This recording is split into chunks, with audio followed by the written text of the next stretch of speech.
Hoje a gente vai mergulhar numa história que pouca gente conhece. Uma filosofia oculta que, segundo J.M. Ragon, foi a verdadeira arquiteta da civilização ocidental. Vamos fazer uma viagem para dentro do conhecimento secreto, aquele que era ensinado nos bastidores das grandes religiões da antiguidade. E a pergunta que guia tudo isso é essa aqui.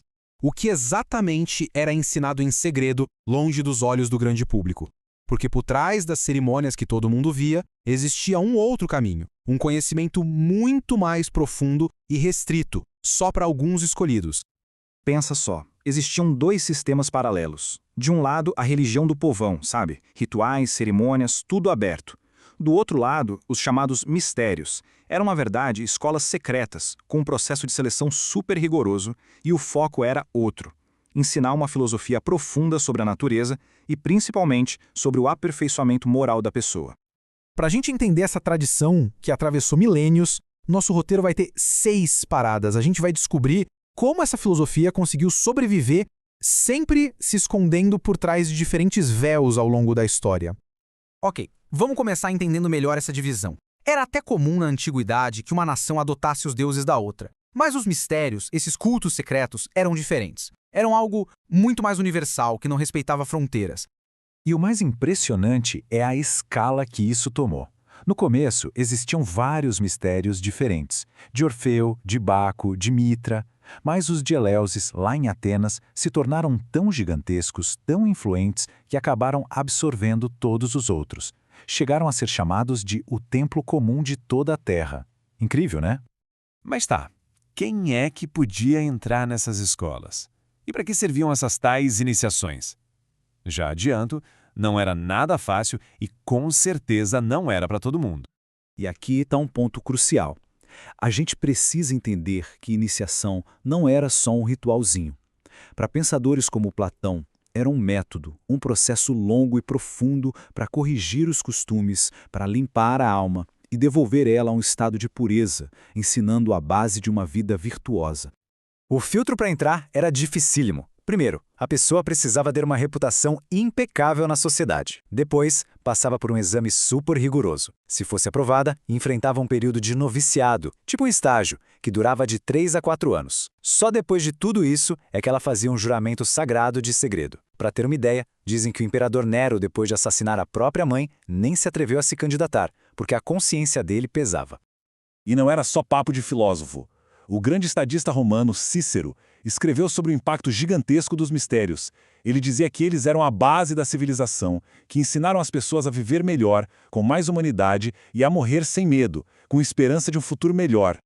Agora a gente chega num ponto que, olha, é de cair o queixo. A fonte que estamos analisando afirma que os mistérios não foram criados por sacerdotes ou líderes religiosos, mas sim por legisladores, por governantes. Eram ferramentas políticas e sociais. E a grande virada de chave estava no ensinamento. Os legisladores que fundaram os mistérios diziam que uma vida boa depois da morte só se conquistava com virtude aqui na Terra. Já os sacerdotes dos cultos públicos ofereciam um caminho mais fácil. Bastava fazer sacrifícios e rituais para agradar os deuses. São duas visões de mundo completamente diferentes. A tese é que os maiores legisladores da antiguidade, como Zoroastro na Pérsia ou Licurgo em Esparta, foram os criadores dos mistérios. Eles teriam usado essas escolas secretas como uma ferramenta para civilizar seus povos, ensinando uma moralidade que, no fim, fortalecia o próprio Estado. Muito bem, agora se preparem porque a gente chegou no coração do segredo, o código que, segundo Ragon, une todas essas tradições antigas. Uma verdade que não estava escrita em livros sagrados, mas sim no céu, no movimento dos astros. Veja só que padrão curioso. Em várias culturas, a gente encontra a mesma história. Um deus que é traído, morre e depois renasce. Osíris no Egito, Adonis na Fenícia, Mitra na Pérsia. O que a fonte defende é que todas essas histórias são, na verdade, uma grande alegoria para o Sol. O Sol que morre ou perde sua força no inverno e renasce, volta com todo o seu poder na primavera. E aí que a maçonaria entra na história. A sua lenda principal, a do assassinato do arquiteto Ira, se encaixa perfeitamente nesse modelo. Não seria um fato histórico, mas sim uma alegoria astronômica. Os 3 assassinos representam os 3 meses de inverno, que matam a força do Sol.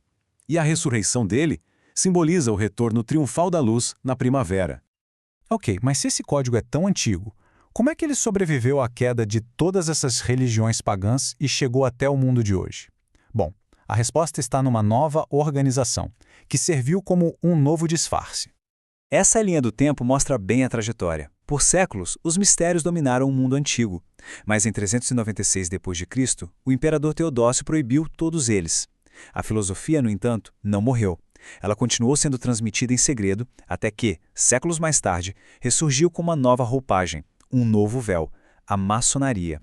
Foi uma sacada de gênio. Usar a linguagem dos pedreiros e dos arquitetos foi o disfarce perfeito. Falando sobre construir um templo espiritual em vez de um templo de pedra, os iniciados podiam preservar e ensinar todos aqueles segredos filosóficos e astronômicos sem levantar suspeitas às autoridades religiosas da época. Então, vamos puxar o último véu e olhar diretamente para a filosofia, para a sabedoria central que todo esse sistema de símbolos e alegorias foi criado para proteger. No fim das contas, o grande objetivo era ensinar um sistema completo de ética, ciência e virtude, tudo tirado da observação da natureza. Era uma filosofia que olhava para as leis do universo como um grande modelo para a conduta humana, conectando o passado, o presente e o futuro através de princípios que nunca mudam.